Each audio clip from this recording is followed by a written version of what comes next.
नमस्कार, मी आरती. Maharashtra express news मध्ये आपले स्वागत. तर पाहूया आजच्या काही विशेष घडामोडी. एकेकाळी देशाच्या लोकसभेमध्ये बिनविरोध निवडून आलेल्या 35 खासदारांपैकी एकट्या काँग्रेसचे 33 खासदार होते. त्यावेळी लोकशाही जिवंत होती आणि कल्याण डोंबिवलीच्या लोकांनी आमचे 20 नगरसेवक बिनविरोध निवडून दिले, तर लोकशाहीची हत्या कशी, असा सवाल उपस्थित करत विरोधकांनी आरसा पाहण्याची गरज मुख्यमंत्री देवेंद्र फडणवीस यांनी व्यक्त केली. कल्याण डोंबिवली महानगरपालिका निवडणुकीच्या पार्श्वभूमीवर भाजपा महायुतीच्या प्रचारार्थ कल्याण पूर्वे मुख्यमंत्री देवेंद्र फडणवीस यांच्या उपस्थितीत झालेल्या विजय संकल्प सभेमध्ये ते बोलत होते. कल्याण डोंबिवली आणि MMRच्या रिजनमध्ये सुरू असलेल्या आणि भविष्यातील पायाभूत सुविधांच्या विकास कामांचे दाखले देत कल्याण डोंबिवली महानगरपालिकेच्या इतिहासातील सर्वात मोठा विजय महायुतीला मिळवून देण्याचे आवाहन त्यांनी यावेळी केले. कल्याण डोंबिवली महानगरपालिकेच्या पूर्वीच्या निवडणुकीत आम्ही भाजप आणि शिवसेना वेगवेगळे लढलो.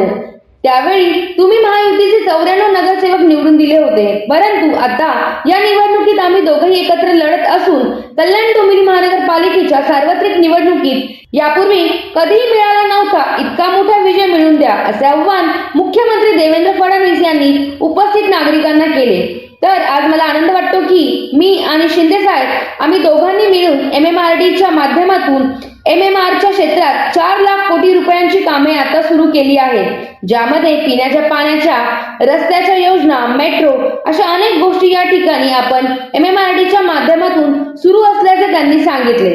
तर मुंबईची लाईफलाईन असणाऱ्या लोकल ट्रेनच्या डब्यांनाही आता दरवाजे लागणार असून त्या सर्व लोकल AC होणार आहे. त्या ठिकाणी मेट्रो सारखे कोचेस आपल्या लोकल ट्रेन मध्येही आम्ही आणणार आहोत. हे AC कोच झाल्यानंतर सेकंड क्लास तिकिटांचे दर 1ही रुपयाने वाढणार नाही. त्याच दरामध्ये आपल्याला AC कोच मध्ये प्रवास करता येणार असल्याचे त्यांनी यावेळी सांगितले. मोदीजींच्या माध्यमातून जवळजवळ 50,000 कोटी रुपये शहराच्या विकासाकरता मिळाले. आज वेगवेगळ्या शहरांमध्ये पिण्याच्या पाण्याच्या योजना, भुयारी गटाराच्या योजना, या सगळ्या योजना अमृत सारख्या वेगवेगळ्या योजनांच्या माध्यमातून आपण तिथे करतो. आणि म्हणून आता या शहरांना एक आधुनिक चेहरा द्यायचा आहे. गेल्या 10 वर्षात आम्ही हा प्रयत्न केलाय. मग अशी खासदार साहेबांनी सांगितलंय, खरं आहे, जी MMRD आहे, MMR रिजनचा विकास करण्याकरता आपण तयार केली.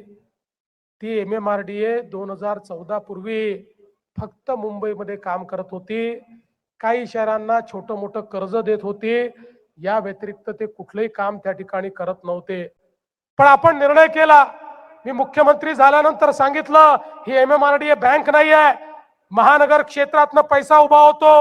त्या महानगर क्षेत्रामध्ये मोठ्या प्रमाणात विकास करण्याकरता, तिथल्या विकास योजनांना निधी देण्याकरता, तिथे इन्फ्रास्ट्रक्चर तयार करण्याकरता MMRD ची निर्मिती झाली आहे. त्यामुळे MMRD ला आम्ही सांगितलं, महानगराच्या क्षेत्रात देखील आपल्याला पैसा खर्च करावा लागेल. आज मला आनंद वाटतो की मी आणि शिंदे साहेब आम्ही दोघांनी मिळून या MMRDच्या माध्यमातून MMRDच्या क्षेत्रात, महानगराच्या क्षेत्रामध्ये 4 लाख कोटी रुपयाची कामं आता सुरू केलेली आहेत. या क्षेत्रामध्ये दळणवळणाची साधनं असतील, या क्षेत्रामध्ये वेगवेगळ्या प्रकारे पिण्याच्या पाण्याच्या योजना असतील, रस्त्यांच्या योजना असतील, मेट्रोची योजना असेल, अशा अनेक गोष्टी या ठिकाणी आपण MMRDच्या माध्यमातून केल्या. आताच श्रीकांतजी सांगत होते, 3 मेट्रो आपण या कल्याणमध्ये आणतो. संपूर्ण MMRचं क्षेत्र हे मेट्रोचं असं जाळं आपण तयार करतो. आपण बघा, जे पूर्वीचं सरकार होतं त्या सरकारमध्ये 11 वर्षात त्यांनी मुंबईमध्ये 11 किलोमीटरची मेट्रो तयार केली. आपण 5च वर्षात मुंबई आणि MMR रिजन मध्ये 475 किलोमीटरच्या मेट्रोला मान्यता दिली. त्याचं काम सुरू केलं. जवळपास 200 किलोमीटरचं काम पूर्ण होत आहे. मध्यंतरी जर स्थगितीचं सरकार आलं नसतं तर कदाचित आतापर्यंत खूप काम झालं असतं. पण आपल्या आशीर्वादाने पुन्हा आपलं सरकार आलं, शिंदे साहेब मुख्यमंत्री झाले आणि अत्यंत वेगाने ही सगळी कामं आम्ही सुरू केली. ती कामं आम्ही पूर्ण केली. आज मेट्रोचं मोठं जाळं हे या MMRच्या क्षेत्रामध्ये आपण त्या ठिकाणी तयार करतो. यामध्ये आपल्याला कल्पना आहे की आपली लाईफलाईन जी आहे ती आपली लोकल ट्रेन आहे. मुंबईची सबर्बन ट्रेन ही या सगळ्या आपल्या महानगरांची लाईफलाईन आहे.